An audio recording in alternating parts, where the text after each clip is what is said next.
Bendito seja o Pai, o Filho e o Espírito Santo.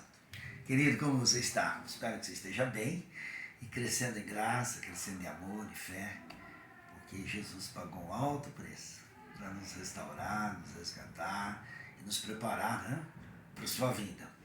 Mas enquanto Ele não vem, nós estamos aqui aprendendo, buscando a vontade do Senhor, morrendo para nós mesmos, para a nossa vontade, carnais, para o mundo, para o pecado, né? Que essa experiência seja cada dia mais forte no seu coração. Eu queria pensar com você o Salmo 121, do 1 ao 3. Olha que texto magnífico. Eleva os meus olhos para os montes, da onde vem o meu socorro. Meu socorro vem do Senhor, que fez os céus e a terra. Ele não permitirá que teus pés vacilem, aquele que te guarda não se descuida. Provavelmente o salmista, naquela época, não tinha uma cidade, um lugar que tinha grandes prédios.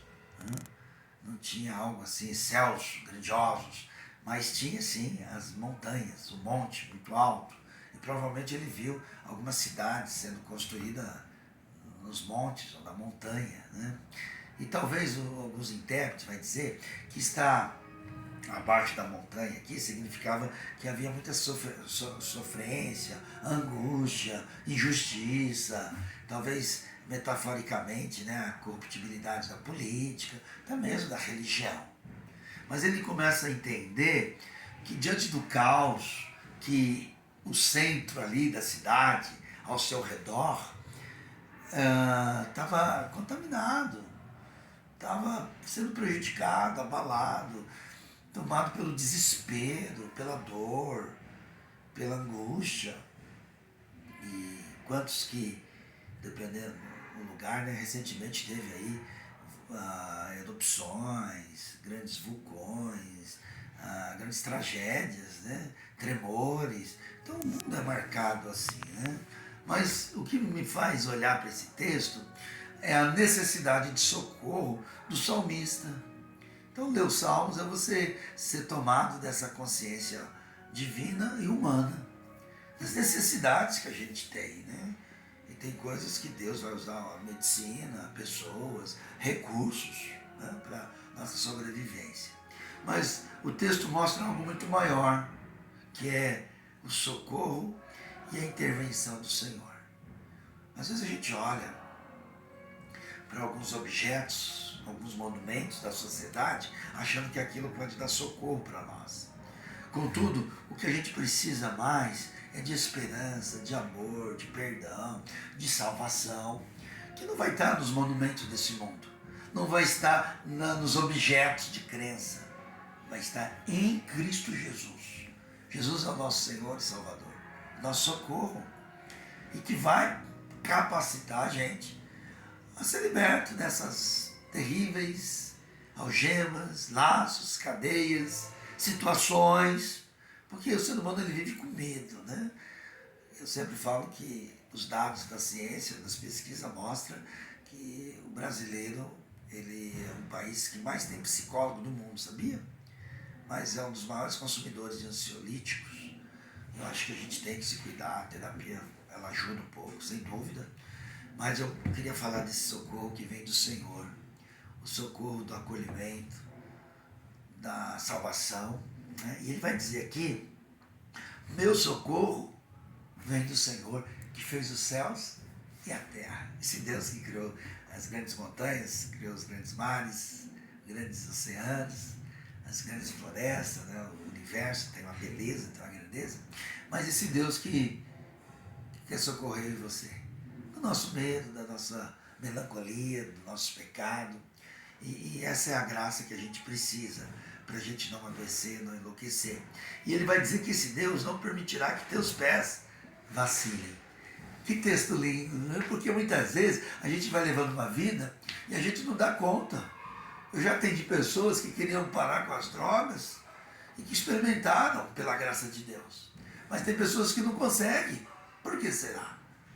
Ou é um vício, tem drogas pesadíssimas, tem a bebida, tem o cigarro. Não estou aqui querendo promover uma religião da estética simplesmente. Mas o vício, ele é sintomático.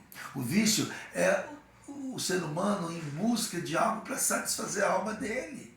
Enquanto ele não entender que tem uma graça, tem um poder da vida que vai satisfazê-lo, ele vai buscar em outros caminhos. E hoje o brasileiro está se endividando pelos jogos eletrônicos, por essas porcariadas que tem gerado morte, pessoas que têm se endividado, cometendo o suicídio, homicídio, porque ela emprestou dinheiro do agiota, não pagou, o cara foi lá e matou. Está saindo essas notícias quase que toda hora. Por que essa busca? E antes que eu e você caiamos nessas armadilhas, nós temos que entender que tem um socorro divino. O socorro do Senhor, que veio cuidar da gente, para a gente ter um foco, uma rota, entender que Ele pode nos acolher, né? Porque eu e você, a gente não consegue. Você acha que você tem força por si só para viver nesse mundo? Com tanta proposta, com tanta coisa, fora e internamente. Desejos, insatisfações, complicações que a gente tem. Então, busque ajuda primeiro do Senhor, da palavra, porque Ele diz, Ele não permitirá que os teus pés vacilem, aquele que te guarda não se descuida. Nossa confiança tem que estar no Senhor. E eu queria convidar você a buscar essa graça do Pai, do Filho e do Espírito Santo, para você não ser engolido pelo problema, pela doença, pelo desespero, pelas suas compulsões enlouquecedoras, que às vezes deixa você distante das pessoas também. Não que a gente vai agradar todo mundo, né? Mas o cristão ele tem que ser mais próximo, mais simpático, mais amoroso, mais leve. Tem gente que anda com a cara feia, anda bravo. Porque a fé, ela tem que ser de dentro para fora.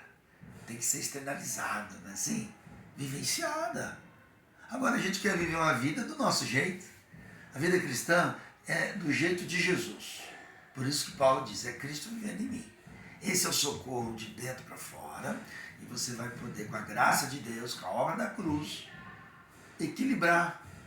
O Senhor me socorre da compra errada, da despesa errada, do gasto errado, dos exageros e das enfermidades. Deus quer socorrer a gente. Então, eu queria que você pensasse, aquele que te guarda, não se descuide. Graças a Deus que Jesus tem poder, Ele venceu o pecado e quer capacitar eu e você. Sozinho, a gente não vai para canto nenhum, tá? Mas em Cristo, nós podemos prosseguir de fé, de glória em glória, para a glória de Deus. Senhor, nos ajude a experimentar o socorro na loucura do mundo, nas propostas desse mundo tão terríveis que tem feito tanto mal. Mas eu quero viver para a Tua glória. Me ajuda, Senhor, no poder do Espírito Santo. Em nome de Jesus. Amém. Deus te abençoe e te guarde.